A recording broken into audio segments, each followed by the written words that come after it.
Let's see this question, which of the following ratios express pressure.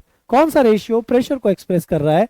तो pressure के लिए याद रखिए डायमेंशनली ढूंढना पड़ेगा हमें। प्रेशर होता है फोर्स अपॉन एरिया, बट इनमें से I think force upon area कोई भी ऑप्शन नहीं है, लेकिन डायमेंशनली तो हम ढूंढ सकते हैं। तो प्रेशर का डायमेंशन क्या होगा? It will be M L T minus two by L square. It will be M L minus one T minus two. तो M L minus one T minus two dimension हमें ढूंढनी है pressure की। तो देखो, force per unit length, force per unit length का dimension होगा M L T minus two by L. तो ये आ जाएगा एम टी माइनस टू, ये नहीं है सही।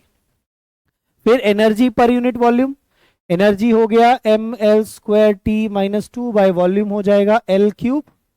तो ये आ जाएगा हमारे पास M L minus one T minus two. I hope this is our correct answer. एक बार इनको भी सॉल्व कर लेते हैं। Energy over area M L square T minus two by area L square. तो ये आ गया एम टी माइनस टू, ये भी नहीं है।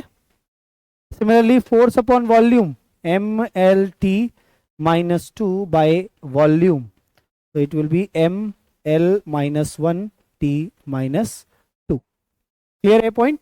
फोर्स पर यूनिट वॉल्यूम और एनर्जी पर यूनिट वॉल्यूम, ये एल माइनस वन आ गया आपका M L square T minus two by volume.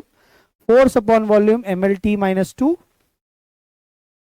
By volume, ये आएगा आपका एम एल की power minus two T minus to. इसलिए अगर हमें प्रेशर का डायमेंशन ढूंढना था वो था M L minus one T minus two. तो ये मैच करेगा एनर्जी पर यूनिट वॉल्यूम के साथ। तो this is our right answer. Clear है? तो आई होप ये कॉन्सेप्ट सभी को क्लियर होगा, ये क्वेश्चन सभी को क्लियर होगा।